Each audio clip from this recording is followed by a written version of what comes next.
This episode of the Flush 'em and Dust 'em podcast is brought to you by our sponsors and the hunters who have become patrons. One thing we believe in is keeping our dogs safe while hunting, training, or traveling from one location to another. To help keep our dogs safe in the field, we carry a first aid kit from Gundog Outdoors on our vest in the event our dogs would obtain an injury while hunting. We also carry their water bottle to keep our dogs hydrated, to help them perform in the field and during training sessions. To check out these products and other safety gear, head over to Gundog Outdoors at gundogoutdoors.com and use code RINGNECKS to save 10%. As we all know, accidents can happen at any time, and that is why we use Dakota283 kennels to transport our dogs to the hunting and training fields or to wherever our everyday travels take us. These kennels provide the ultimate protection to our dog as they are constructed of military-grade materials developed and tested in the harshest environments. The door into the kennel has a keyed paddle latching handle on it for a peace of mind if we stop to grab a bite to eat and maybe have a cold one with our friends after a good hunt or training session. With a conveniently located handle on the top of the kennel, it makes this kennel easy to lift in and out of our trucks and SUVs. You owe it to your dog to give them the protection these kennels provide. Dakota283 also provides other specialized gear to ensure our dogs have enough water and food for a full day's hunt and to safely store and secure our gear in our vehicles. So, head over to Dakota283.com and use code RNR10, that is RNR10, at checkout to save 10%. But, and there's always a but, if you want to receive a larger discount on the Dakota283 products as well as other products to help you enjoy your days in the field and help your dog perform to the best of its ability, become a patron alongside other hunters from around the nation to be rewarded with these discounts and also be entered into special giveaways. Just starting at $5 a month, head over to Patreon, patreon.com and search Ringnecks and Retrievers to find us. This is also linked in the episode description and on our Instagram page. To learn how we use these products in more detail, head over to our Instagram page at Ringnecks and Retrievers. These sponsors and the hunters that have become patrons is what helps us continue bringing Flush 'em and Dust 'em episodes to you weekly and provide you with awesome discounts for you and your dogs. Hi, hunters. Thank you for tuning into the Flush 'em and Dust 'em podcast brought to you by Nick and Tyler, the boys from Ringnecks and Retrievers. In this podcast, we will talk about guns, dogs, gear, and our successes and failures in the field through our combined 40 years of experience. We speak with hunters just like you from across the nation about their days in the field and the many memories they built with their friends and family. We are excited to have you listen. Now let's get to Flushing and Dusting. Welcome back, hunters, to another Flush 'em and Dust 'em podcast. Nick and Tyler here. We have a very special guest today, Greg Cronkhite from Dakota283 Kennels. Greg, it's a pleasure having you on today. We're excited to learn a little bit about you and the kennels that you have. Why don't you go ahead and open it up and give us a little bit of background about yourself and how you got started in hunting? Yeah, great. Thanks. Appreciate you guys having me on. It's always fun to talk to like minds and, people who love dogs and love bird hunting. And, it's an interesting community, isn't it? The more I am in this, the more fun it becomes because you make friends all over the country. And not only do you get to have people, come hunt, at your place, which I have a farm in South Dakota, but, I get to hunt a lot of different places. So who knows, maybe I'll end up in Iowa soon, right? Absolutely. We're looking forward to that. Yeah. So, I am the founder of Dakota283, and we've been doing this for probably 8-ish years. Started with a what we call a Badlands Vault. It is a vault you put on the back of your truck, and kind of as a whim, we decided to put a kennel on the top of it and have the full package. And it ended up being, the kennel ended up being more interesting to people than the vault. And we still sell a fair amount of vaults, but the kennel business has really taken off for us. So it's been really nice to grow that business and grow that brand. Absolutely. We're excited to get to test these kennels out firsthand. So Tyler and I are very excited to have you on and learn a little bit more about this. What was your driving factor, would you say, behind the kennels, and what kind of gave you that idea? I know you said you had the Badlands Vaults, but what was like, oh, this is a great idea. This is a perfect kennel. Well, it kind of the history kind of goes back to quite a ways, frankly. Before we even got into kennels, my wife and I started a company called Sterling Technologies, which is a custom rotational molding business, and we started that in 1998. And very early on in the life of Sterling, we started working on military cases and military molding projects, and through all these different contractors that work with the Department of Defense, we learned how to make a really, really strong, structurally sound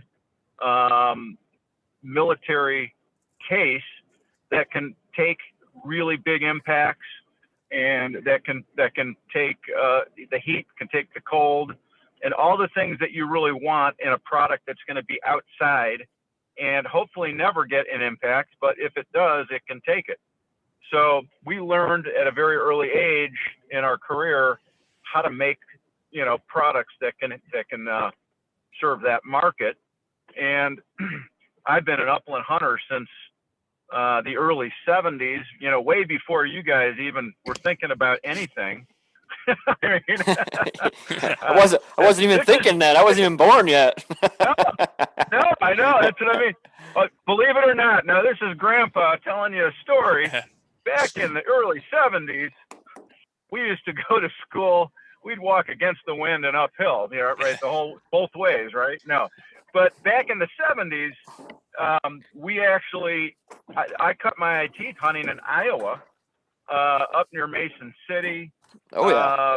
Sheffield, and parts southeast of that area.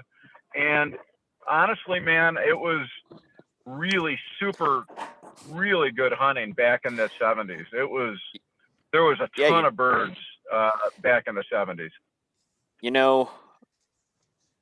My wife, or just to go back a little bit farther, but you said before we were thinking, my wife, Greg, she would still say that I don't think. So I don't know. So I don't know. I don't know that there'd be much of a difference between then and now. But hey, here we are. Well, Mama's always right, man. Mama's always right. So she is. She's putting up with both my baby girls. One is going to be 2, and the other one just a month old. So she's upstairs wrestling with them right now. I get to have a little fun. Yeah, awesome. Yeah. But so no, I started doing the Iowa hunting when I was 9 or 10 with my dad and my uncles, and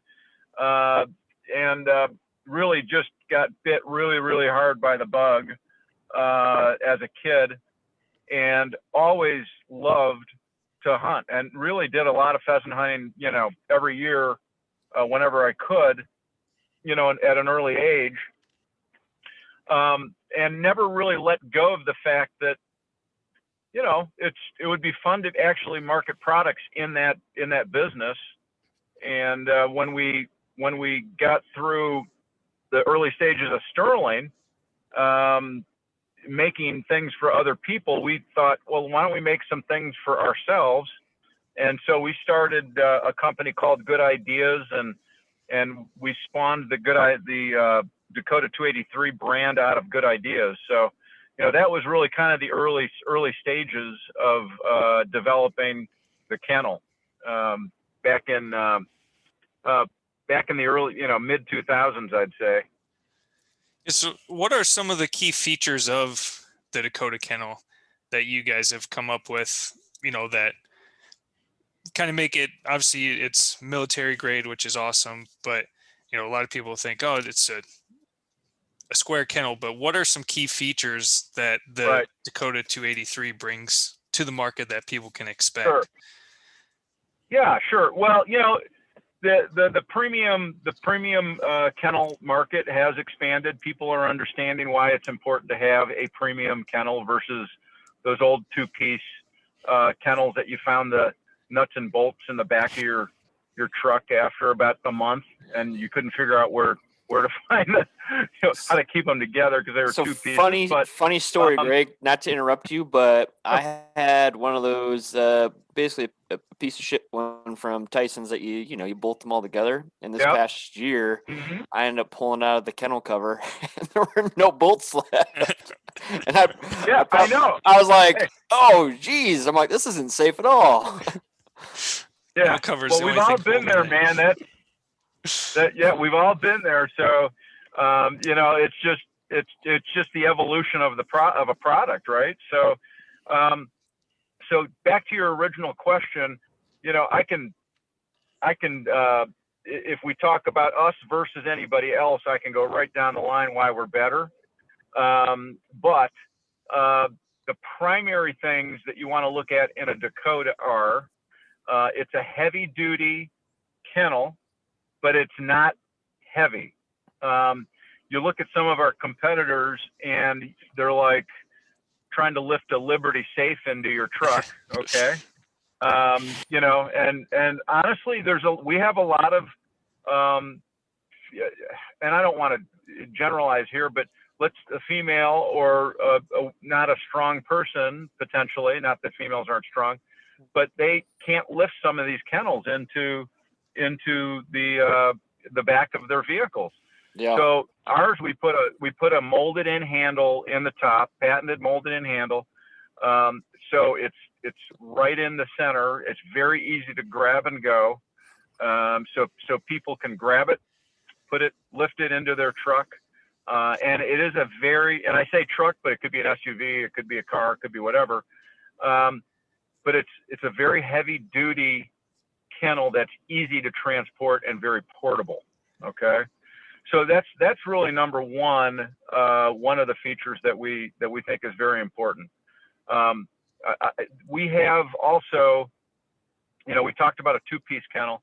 It's a one-piece molded kennel, so you're not going to have any nuts and bolts. It comes fully assembled. You don't have to try and figure that out. It's ready to go as soon as you pull it out of the box. It's one of the things that really differentiates us is our stainless steel door. Okay. The door is 100% stainless steel components in the latch, in the grating. It's an aluminum frame that fits into the kennel. So you're not going to have a corrosion issue. There's a lot of competitors out there with plastic doors that are, frankly, it's not if, it's when they're going to break. Okay. Because when you guys just told me you had 13 inches of snow yesterday, I can tell you that you've got, single digit temperatures coming your way probably tomorrow, because I'm a little bit west of you. And when you get cold weather temperatures and you have plastic injection molded or thermoformed door components on a product and it gets cold, it will eventually break with impact. And that impact could be an open close situation. It could be whatever.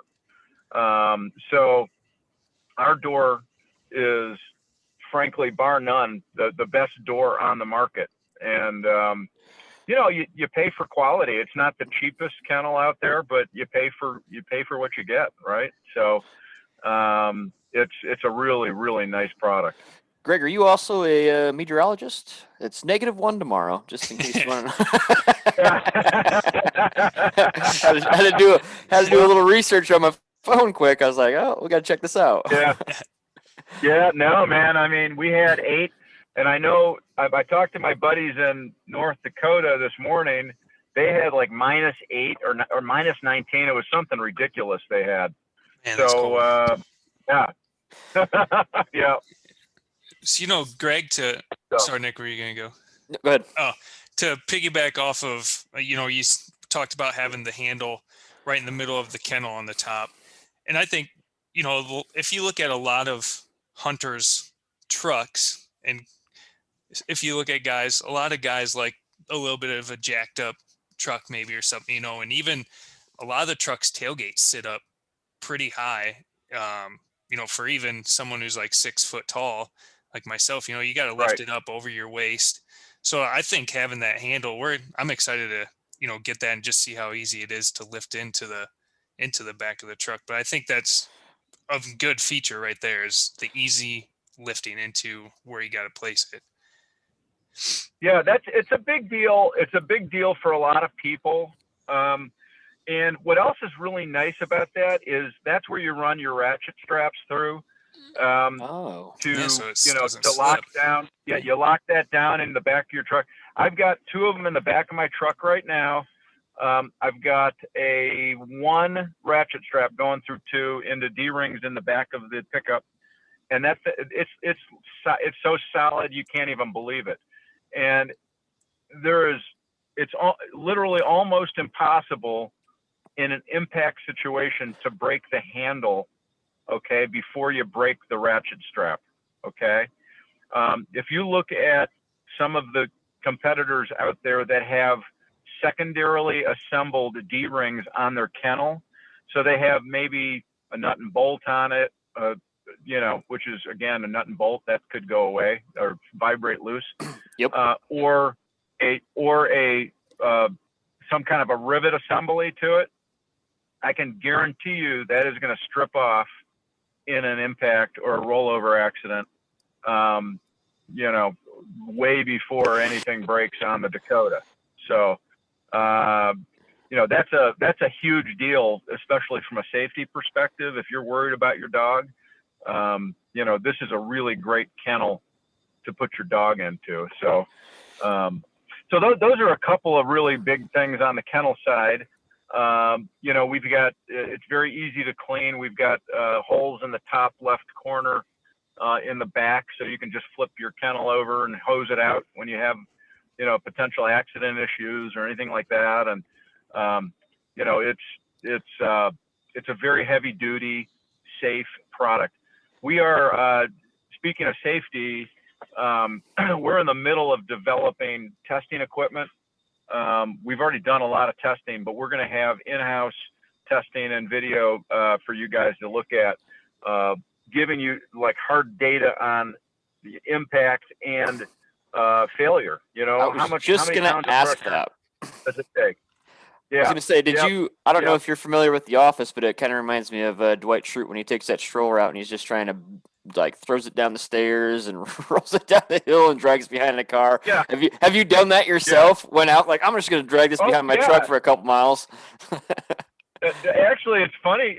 Yeah, we've hit it with trucks at, you know, 35 to 50 miles an hour, and we've dropped it off the back of trucks, and you know, we've had real-time rollover accidents in the field that, you know, dog survived very well inside the kennel, which is really cool. And so yeah, we have data on it. We're just going to really start leaning into having much more data on all of our products. That's the direction that we're going to go in 2021. So be on the lookout for that, you know, stuff that we can post out there, you know. Absolutely. That's super cool. I can't wait to test ours out when we get them in as well. Actually, yeah, Nick, I'm gonna have you drag yours behind the truck. Yeah, both are coming to my house, so I'll test Tyler's out and then give him that. Hey, it works. yeah, for sure, absolutely. That's funny. You know, the other thing is, you know, people, as you guys know, people they want more than 1 or 2 colors anymore. So, you know, our kennels come in, you know, a lot of different colors because people are demanding, you know, a bigger selection. So I'm always amazed at how many purple and blue kennels I sell. You know, it's like people really love those colors. I can't remember what you guys are getting though. What did you guys end up getting? I got a blue. I want blue. I went olive green. Mm-hmm. I like the green. Both of those colors are red hot, man. That olive green is awesome. And, the blue has been selling like crazy. You just never know when you put a new color out what's going to sell, and it's really done well. I'm So usually a people love it. pretty plain guy. I almost went with, I think it's granite or silver, or I don't know what that color is. Yeah, off the top dark of my head. granite. Dark granite, yeah. Yep, Normally I would go with something like Yep. that, but my wife convinced me to do the blue, so I was like, all right, we're gonna do this. Yeah, I sent the Yeah, you see that? Yeah. a video to a bunch of friends in Snapchat, and when we were trying to pick out a color, and it's like, what color would you get? And everybody was saying different colors. As I figured out, kind of they'd be like orange or the dark granite, but yeah, everybody's like, oh, Right. blue, and I had a couple purples and stuff. It's like, oh man, it is crazy just the different what people want, and the colors are pretty neat to have. Yeah, and they do differentiation, man. People look at that and like, wow, that's really cool. I've never seen a purple kennel before, and it actually looks good in the back of a vehicle. It looks really nice. So, and if you're a Vikings fan, it takes on a secondary. True.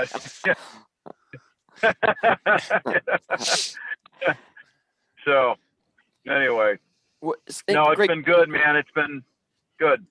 You have some other products that we'd like to touch on. You have some feeding systems. I saw some watering systems as well. I seen combined as well. And I think it's a Feed and Go. I can't remember off the top of my head. I had it written down. I don't know where my paper. Yeah, it's a Dine and Dash. Dine and Dash. Yes, that's what I'm. Yep. So yeah, Dine and Dash has been a great product for us. That was our original feeding system. You could put 8 to 9 cups of food in part of the container, and then the rest of the container holds 2 gallons of water. And what's really nice about it is it's ergonomically built with the molded handle again, real easy to grab, real easy to throw into wherever you want to put it. And when you're ready for your dogs to drink, you just throw it on the ground, you pull the plug, water comes out, it seeks its own level where the hole is. And then this is what's kind of nice, because you don't have to throw the water away again. When they're done drinking, you just tip the Dine and Dash backwards, the water will go back in, you replug it, and you throw it back in your vehicle. And it's been a really fun product to see grow. About 4 or 5 years ago when we introduced it, I think we introduced it at Pheasant Fest. And I can't remember which one. We've done so many of the fests now, but we had a lot of people come up to us and say, hey, that's great, but I'm running 3 dogs and they're going to go through 2 gallons of water in about a half second. And, I would need 2 of these or 3. So we came out with our Dash line, which eliminated the water, and now you've only got eliminated the food, and now you only have water in the container. You've got a 3.5 and a 5 gallon container of water that works exactly the same way. And man, I love those products. Those have been a tremendous for us, So I have 2 Labradors that are outside dogs, and what's really nice is I'll fill a Dash 5.0, a 5 gallon container Dash, and I will put that down in their kennel at the beginning of a week, and that'll last them a good 4 to 6 days, depending on how much they drink. I don't have to worry about water for almost the whole week. Man, that is pretty nice. It's great. Yeah. Go ahead, Tyler. And that's that Dine and Dash, and even the 5.0 that you were just talking about. I think that's awesome because, Nick, when we go out to South Dakota, or when you have full hunting days, we carry around, a milk jug full of water or a Sprite bottle, or something, and it just gets crappy or it falls over and the lid falls off, and then you can't pour the water back into it so if the dogs don't drink it, and what you got right there covers everything. You can carry easily enough water for a day, and you're not wasting any of it. Yeah, and those Dash products, if you've seen them, they're flat on one end. so you can really pack them in the truck really ergonomically, and they don't take up a lot of space. They can stand on end, and Oh, that's nice. it's really a nice product for. And let's face it, we all go on road trips to go bird hunting, right? So, you need to bring that kind of stuff with you. Absolutely. That'll be getting added to the truck this year. Yes, it will. Okay. Well, I'm the guy that always has, some kind of bottle or something, a water bottle, 12, 16 ounce. I'm carrying that, and I Then have my gun dog. I got my gun extra dog outdoors thing too that I carry. So I'm just trying to carry all these water bottles. It's like that would solve all my problems. Yeah, or you forget your water, the water dish that you use at home, and forget that, and you're like, God dang it, you waste a lot more water than what the dogs are able to drink. So well, yeah, that's the other thing is you've got the water dish built into the water bottle, so yep. you don't have to have two things. It's one thing, you're done, and you don't waste any water. And no, it's been a cool product. It's been fun to get people to use it, and once you get used to using it, it's something that you don't give up. Absolutely. So I got to ask you, we're obviously ringnecks and retrievers. Why are you running labs? Let's hear it. What's your story? How'd you get on the labs? Okay, so as an old guy, this is your grandpa talking. Okay.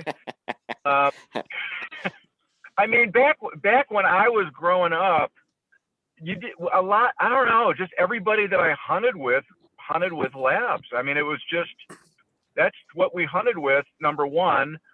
So it was a pretty natural thing for me to get labs when I decided to buy some dogs.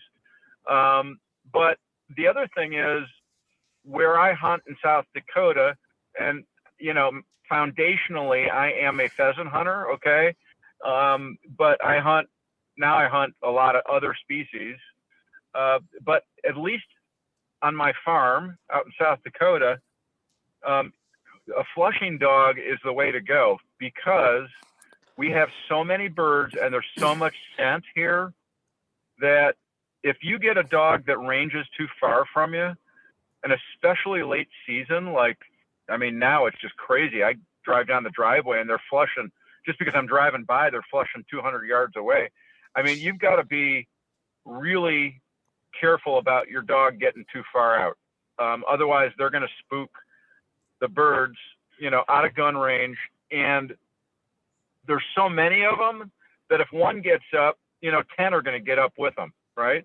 Wow. So you got to be it's just out here. It just really has been a really good breed for us to run. And at the Cronkhite farm, which we could talk about in a little bit if you want, it's really what we use is Labradors. It just works well for how we hunt out here.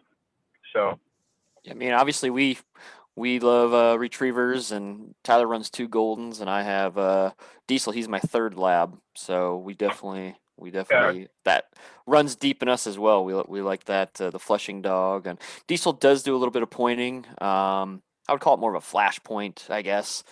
Stops for 5 seconds if there's a bird there, then you can oh hey, there's something here, then you can kind of get a little bit closer. Well, boom. You definitely know when a lab is getting birdie. So yes, it's very similar. It's not a point necessarily, but how your dog reacts, and if he's going to get birdie. And I'll tell you something else. We sponsor a lot of different dog groups, and one of them is NAVDA. And I really got exposed to a lot of different breeds through NAVDA. Yep. And it's very intriguing to me. I've got a 10-year-old lab that's probably got another year and a half in him. I don't know. Hey, Ramsey, how much time you got left? He's in the back seat. He's not talking. But,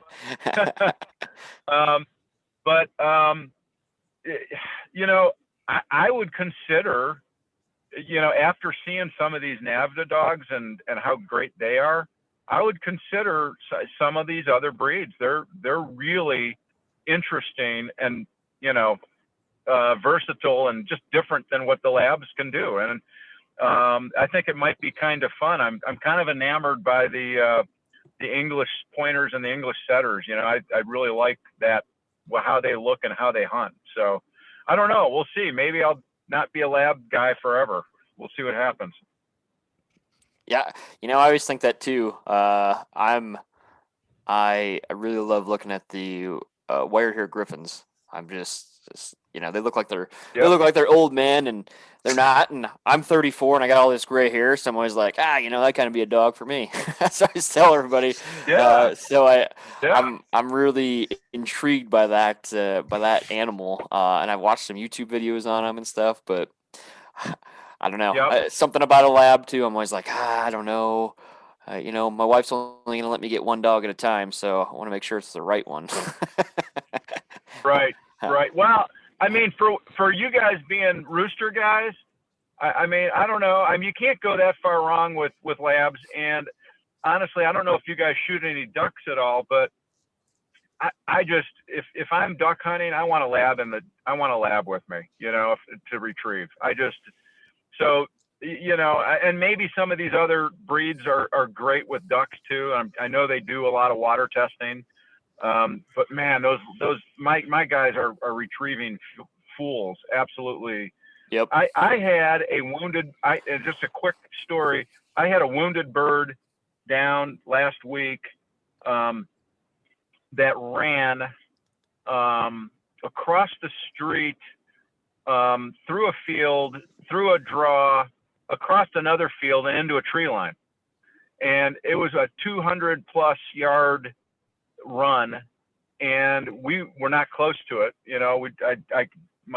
My Gilly girl, she's my yellow lab, got on the scent and just followed that thing. Literally went over the hill 200 yards. I didn't know where she went. She came back with the bird in her mouth. It was just, it brings a tear to your eye when something like that happens. It's just beautiful, I actually had something similar happen to me this year. And I know listeners have already heard it, but we were in South Dakota. We shot a bird and we knew it wasn't hit hard. So we got all 3 dogs over there. I'm like, oh man, this thing is going. All of a sudden Diesel, who's my black lab, just kind of takes off. And I'm like, God, he's getting out there far. I don't know if he's chasing I thought maybe that bird would have been sitting tighter and he might have been chasing another bird. Well, he gets out of the field, goes across a road into private ground, and I'm like, oh geez, I don't know. Should I give him I whistled a couple times to see if he would stop, and he didn't. And so I was like, man, I don't know. Do I shock him? Right. At this point, he's Tyler, 150 yards plus or so, and gets into this field, and then there's like a little waterway, if you will. All of a sudden, he runs up one way, down one way, back up, jumps in the weeds, pulls out this pheasant, 150 plus yards, and we're all standing there like, "Oh my God!" Yeah. Unbelievable, unbelievable. I know the feeling. Yeah, you guys have shot a lot of birds. I've shot a lot of birds, and I still like shooting birds, which is actually amazing to me after all the birds that we've shot, and I still get a kick out of doing it. But I have more fun watching my dogs work and seeing them do their thing than I do shooting them, So it's a really special deal, and a relationship that, if you're a non-hunter, it's a special relationship. It's something that with these dogs, it's what these dogs like to do, and it's beautiful to see them do what they love doing. Absolutely. I mean, I think it's second to none when you see a dog working and the excitement on their face, and they I say excitement on their face because I actually think you can tell when your dog is just like amped up and pumped through the face. And I love it. I know Tyler loves it. Tyler's dog had a couple of really good moments this year too, so we're both on that same level. Yeah, it's just absolutely amazing what a dog can do. I mean, you think you see something one year, and then the next year they do something that just wows you again. There's there's so many wow moments Yep. every year that you're out hunting, and every bird that you shoot, the dog, just watching the dog work, it's different. There's not a similar bird. Everyone that gets up is different. And it's so much fun to watch. And you know what, Nick, I think that's why I miss the birds, because I get so stuck on watching the dogs that I forget to get ready. Oh for the God, bird. here we So go. Greg, All right. Greg, if you want to work on conservation and go out hunting, Yeah. just take Tyler with you. You'll see a lot of birds. You'll never get any. The excuse du jour, the excuse of the day. I'm still. I don't know about you guys, but I always. I mean, I do remember some really good shots that I've made, but I always seem to remember where. I seem to remember the misses. Like, how did I miss that bird? Right? Oh yeah. I mean, there's times that my dogs are birdie. I know there's a bird gonna get up. I am ready, so it's not jumping me, and I literally miss it. It's ridiculous. I ended up buying a 20 gauge. Wasn't last hunting season, the hunting season before, so 2019. So excited, guns light. I'm out there. Diesel literally does a point, and I'm maybe, if I'm 6 feet away from him, that is it. I'm ready, loaded. Bird gets up, unload my gun, did not get it. I'm like, what? Yep. Go back. We come around to bend. He does a little point again. I'm maybe a little bit farther away this time. Unload my gun again. I missed 3 roosters in 45 minutes. Went back to my truck, quit that field, threw that gun away, brought out my 12 gauge, went to the next field, and brought my 12 gauge out. And obviously, then Diesel kicks up a covey of quail. I don't know how many there was, but I ended up shooting 3 in one flight of them getting up. And I'm like, how in the hell can I shoot the littlest bird on the planet, but I can't hit this rooster that's 5 feet in front of me? Like, unreal. So, needless to say, I haven't used that gun again. The gun patterns mean something, man. They do. They do. They really make a difference. So I have not used that gun since. And I think it's on the trading block this year, I think. Okay. Well, let me ask you guys a question. How is the hunting in Iowa, now? Because the last time I hunted Iowa was probably 2009-ish, and it was really bad. Okay. Like, I think we hunted 5 days and got 2 birds or something like that. So, how is the wild bird hunting in Iowa these days? This past year has probably been one of the better years for bird numbers, I think, that we've seen. We had a 2019's winter was easy. We had a really nice spring for hatches, and the amount of birds we saw on public ground and on private ground this year was pretty remarkable. I thought we saw a very good amount. I am kind of worried about this coming year with the snow that we've had in the past month.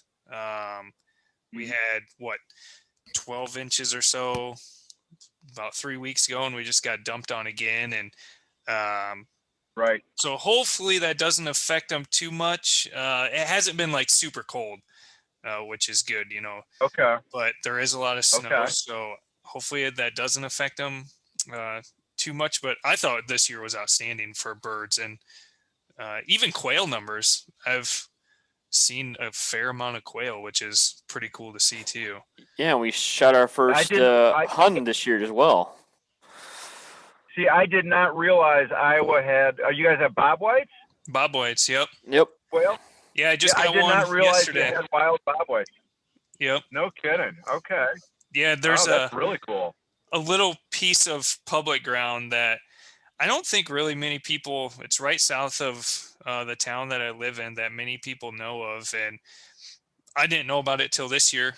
Went out there kind of right before season just to walk around and get an idea of how the lay of the land was there, and it's like, it might be pretty good. And first time I went out there, kicked up some pheasants. They were pretty far out from me though, and then kicked up, I don't know, there's probably 12 to 15 quail that got up the first time I went out there. So it's pretty cool to see. It surprised the heck out of me.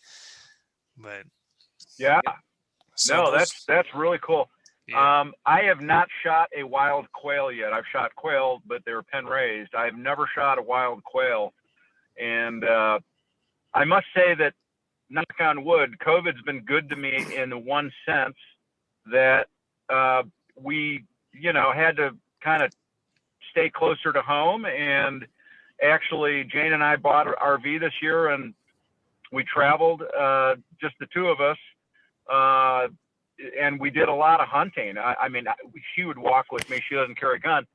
But I was able to score a bunch of stuff off my bucket list this year in different states. Montana, I got my first 2 sage grouse and my first 2 blue grouse, I'm sorry. And in Wyoming, I got into huns in a big way. And if you guys ever gotten into huns, I know you just said you shot one, but that is really a fun bird to hunt. We only saw one, and that's the one we got. And at first, we didn't. Our buddy yelled quail, and I was like, well, "I ain't no quail." I didn't know what it was, but I heard it made its the sound that it makes, whatever, little squeal. Got up, and I'm like, "What?" And then the guy next to me, he shot it. And he's like, "I think that's a hun," and sure enough, that's what it was. So yeah, it was crazy So you guys shot the last hunt in Iowa. Extinct in Iowa now. He ruined it for everyone. That's probably about right. Yep. Oh man, that's funny. So Greg, you mentioned your farm, and we don't want to keep you much longer. We appreciate your time, but tell us a little bit about your farm and how you got. It sounds like you got a lot of birds on there. So I'm just kind of curious if you. It's a really unique place. Jane and I bought it in 2011. It's about 2,500 acres. And the fellow that owned it before us was not a hunter, but he was a conservationalist. And so he put in a lot of shelter belt trees and stuff, which out in South Dakota, you guys spend any time out here, there's, if you see a tree, it's probably been planted by somebody. It didn't come natural, but we've got a ton of tree rows here. And then it was just the perfect canvas for us to create habitat. And we've planted a couple 100 acres of tall wheat and alfalfa mix grass every year since we've been here. And so now most of this is covered in food plots, trees, draws, and grass. And so we've got really the perfect chemistry for not only, growing birds here in the spring, but keeping them here through the winter, keeping them sheltered and safe. And as a result, we have a really nice population of different kind of birds here. Of course, pheasants are number one. We've got, a lot of pheasants. But we also have sharp-tailed grouse here and prairie chickens. Have you guys ever shot any chickens or sharpies? No, nope. That would be awesome. Have not. Mm-hmm. That's part of our plan this year up in South Dakota. Is we're gonna head a little farther west to see if we can get in some of those sharp-tail for sure. Yeah, well, give me a shout. I can give you some guidance on different places to go. Of course, we're like 20 minutes from the national grasslands where everybody comes to sharp-tail hunt. It's really great grouse and chicken territory. But yeah, it's a beautiful place, man. It's we actually take in 6 or 7 paid hunts here a year, and we try to keep the numbers down, for the hunts. It's not a production type of thing. It's 6 to 8 guys per time. And that really keeps the hunt intimate, and it doesn't burn all of our birds out either. You have to be very mindful about how many birds you take off the ground every year. Yep. Absolutely. Yeah, there's a guy well, Nick, the guy that we hunted at the last weekend, in Iowa pheasant, he does the same thing. He lets X amount of birds off his property in a year, based on, the numbers that he's seeing. And if once that number's reached, they're done hunting for the year. And I mean, from what I saw, he had a ton of birds there, so Yeah, he obviously did. doing something right. And those are wild birds too, and that's in Iowa, just so Yeah. everybody knows. So Yep. it is Yep. possible No, to cool. build habitat. Greg, I'm a little bit of, go ahead. I just want to say one thing. I'm a little bit of a nerd when it comes to, keeping count on stuff. So I always keep count of how many we harvest a day, and I record it and this and that. Oh, nice. And like 3 or 4 years ago, I think we took a little over 850 roosters off the farm. Oh, Okay. Dang. Yeah, 850 roosters. And now I think the low water market has been like 250 roosters or something like that. I think we probably took 300 to 400 this year so far. So, it's pretty interesting. yeah. It's a lot of birds. Yeah. Mm-hmm. One product that I got a question about. So I run Goldens, and a lot of our followers run Goldens. And one thing that you got to do, you got to bathe them or brush them out, wash them out. And I saw that you guys have a wash bin. Is that correct? Yep.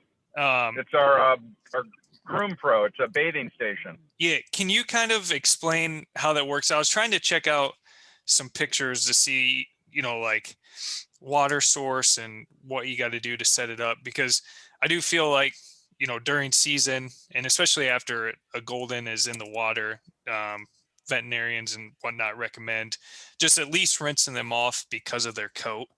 So I'm kind of interested in that, and I think some others might be interested as well. Can you kind of explain how that system works? Don't let him fool you, Greg. It's for it's for his own personal use. I let him bathe outside. Well, you better use one. I can smell you from here. But no, yeah, it's actually, this is another one of those products that we developed because I wanted one. So I'm like out looking at these different things you can buy, these stainless steel tubs and different things. I'm like, you know what, let's just develop our own and make it portable and easy to move. And so that's what we did. And, honestly, you just have to be, you basically bring your garden hose to the station. Okay. And we have a place where you can hook the garden hose onto, and it has a drain underneath it. So you want to I'll put it in a place where it's either outside where it doesn't matter where it drains, or if I'm using it inside, it'll drain over a floor drain. Okay. Yeah. And there's places in it for your shampoos and your brushes and all that kind of stuff. So you can keep all your stuff right there in the Groom Pro. It's got an eyelet on the back of it, so you could actually hook up a small leash to your pet, to your dog. So it doesn't, a lot of dogs don't like to get washed. So if you hook that up, it can't really go anywhere when it's getting washed, which is kind of nice. And it's got a cover on it, so if you want to put the dog up on top of the Groom Pro when you're done to brush it out, you can. Some people do that. I usually just brush my dog out right after I bathe it inside the tub. And that works great too. But no, it's really we were out of stock for quite a while on that product. And as soon as we got those back in stock, they started selling. People are really enjoying those products. So yeah, that's another really nice adder for Dakota. Yeah, I know my girlfriend, she definitely wants us to get one. Not for us, but for the dogs. Yep. Don't say anything stupid. Well, we're not going to judge you by how you use it, Tyler. It's whatever you do in your personal time, man. So yeah, we're definitely looking forward to that, because we do a lot of water training in the summer, obviously, because it's hot. So nice to have something to come rinse them off, and they don't like being hosed down too much. So having that nice For buckle sure. on there Yeah. for their short leash and whatnot would be very helpful. Right. Yeah, there's another product that is probably has been really a great growing product for us. And I don't know if you guys have looked at this, but it's called a Forever Insert.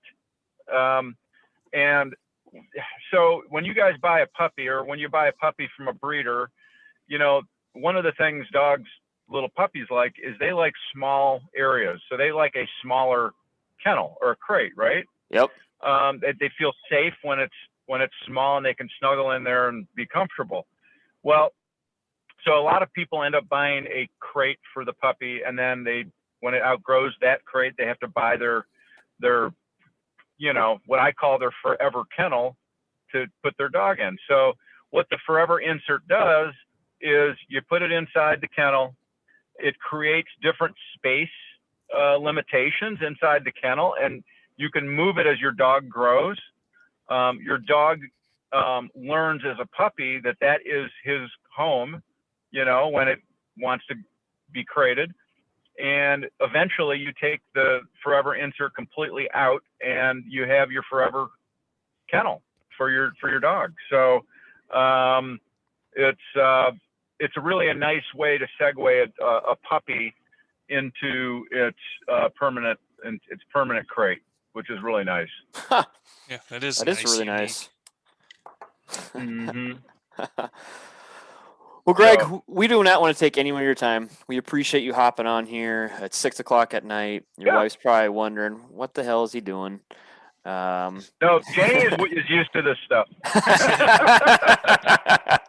I want to say she's a good sport. She's used to all this kind of stuff, so it's no Yeah. problem. Yeah. She actually does the shows with me, like Pheasant Fest shows. Oh, nice. We kind of do it as a couple. It's just the two of us in the booth, and she's been a really good sport, so it's no problem. Excellent. Well, we still don't want to keep you any longer, so we'll save some of the questions for maybe another round of podcasting in the future. But Okay. again, we appreciate everything you've done for us. We appreciate you coming on our podcast. And if there's anything we can ever do, let us know. But let's be planning that Iowa hunt sometime when you come out here. Yeah, and you guys make sure that you come out and see me too. And for your listeners, I know you guys are going to have some special discounts that you can offer your Patreons, and I encourage everybody to use those discount codes, because it helps keep good podcasts like this going. And that's important, and you get to save some money too. So you guys have an awesome rest of your week, and let's do some hunting together in the future, and I'll let you know when we have new products out, and we could talk about those. Absolutely. Awesome. Thank you very much, Greg. We appreciate your time. Have a fantastic night. All right. And tell your wife You hi too. from the guys. Ring Next to Retrievers crew. You got it. Thanks, guys. All right. Appreciate it. Thank you.